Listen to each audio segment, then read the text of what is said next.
Halo para sahabat semuanya, kembali bersama saya Sahari dalam channel Dunsaka Dunia Sahabat Sawi dan Karet.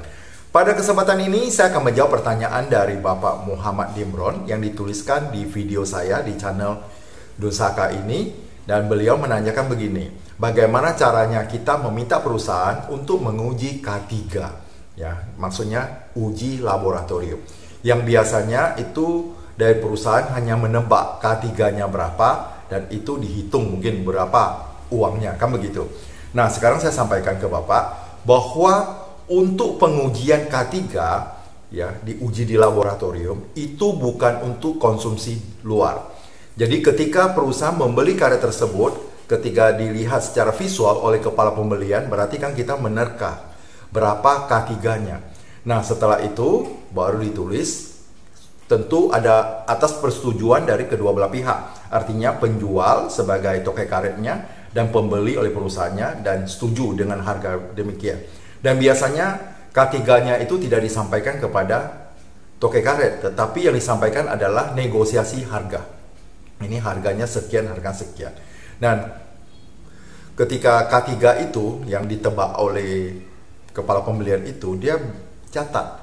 Dan catat itu nanti karet yang dia beli ini diambil sampelnya, jadi dikasih nomor, sehingga nanti dari hasil tebakan ini dengan hasil ujinya itu gimana, selisihnya jauh atau tidak, rugi perusahaan atau untung perusahaan.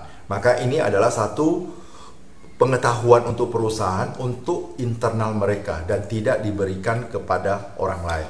Termasuk waktu kepala pembelian itu menafsir, ya, memberikan tafsiran berapa K3-nya, itu hanya untuk pengetahuan perusahaan saja dan kepala pembelian saja untuk membanding dengan hasil pengujian labor.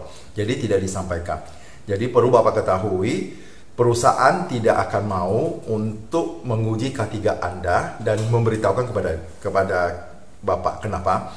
Karena untuk menguji satu sampel itu biayanya cukup besar. Kenapa? Karena itu perlu digiling. Gilingnya itu membuang kotorannya, dan itu bisa belasan kali giling sampai kering, ya. Maksudnya kering itu sudah digiling tanpa air. Setelah itu baru dimasukkan ke oven, ditimbang dulu, masukkan ke oven, dan itu juga kena biaya juga cukup besar. Dan waktunya kalau dari giling sampai itu selesai di oven itu bisa 2 sampai 3 jam. Jadi itu mengeluarkan biaya yang cukup besar. Jadi perusahaan tidak akan mau kalau satu semua dilayani, berapa banyak toke karet yang harus dilayani. Maka sebenarnya untuk itu saya sampaikan kembali kepada Bapak bahwa itu hanya untuk pengetahuan, ya, dari pihak pabrik karet saja, apakah mengalami kerugian atau keuntungan pada saat terjadi transaksi jual beli itu. Jadi hari ini misalnya Anda beli 1000 ton misalnya, contohnya dari 1000 ton ini terjadi penyusutannya plus atau minus, dan dia yang susut, ya, tapi karena kita ambil kadarnya, kita tafsirkan itu lebih dari kadar. Contohnya misalnya kadarnya yang ditafsirnya 50. Nah, dan dites ternyata yang keluar 51, berarti perusahaan untung 1%. Tapi kalau di bawah dari 50%, misalnya 49 atau 48, berarti saat itu perusahaan rugi 2% pada hari itu. 2% itu lumayan juga. Apalagi 1000 ton, kita lihat 2% dari 1000 ton itu sudah berapa, kayak gitu kan. Nah, itu dia teman-teman.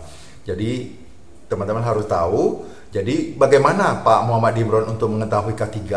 Silakan Pak Muhammad Dimron itu lihat di video saya yang lalu, itu judulnya kadar karet kering. Di sana saya ada menjelaskan bagaimana supaya kita dari petani karet itu bisa tahu kadar karet keringnya sendiri, yaitu dengan menggiling tangan.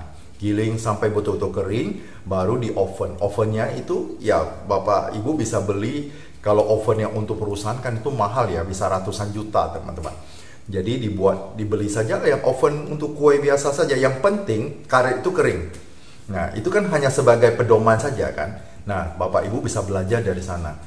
Jadi dari sana kita bisa lihat ketika sudah dimasukkan ke oven, memang yang di perusahaan punya itu ovennya itu bisa sampai 140 derajat.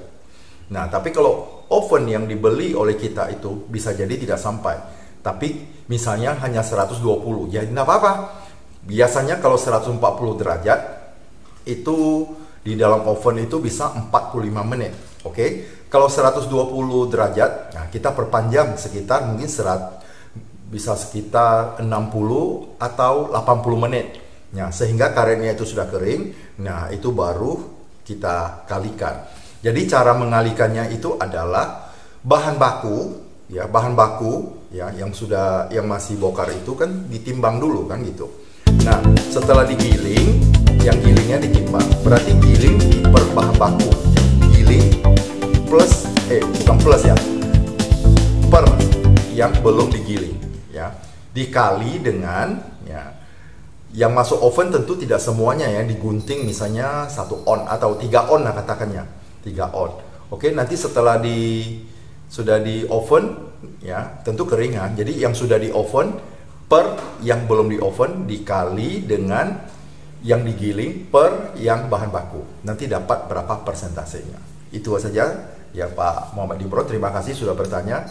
Luar biasa sekali. Coba Bapak lihat saja vlog saya yang lalu. Itu mengenai kadar karet kering. Di sana mungkin Bapak bisa lebih paham. Terima kasih. Luar biasa teman-teman semua. Bagi teman-teman yang mempunyai pertanyaan bagus, saya akan buat videonya supaya semua orang bisa lebih tahu masalah ini. Terima kasih, luar biasa.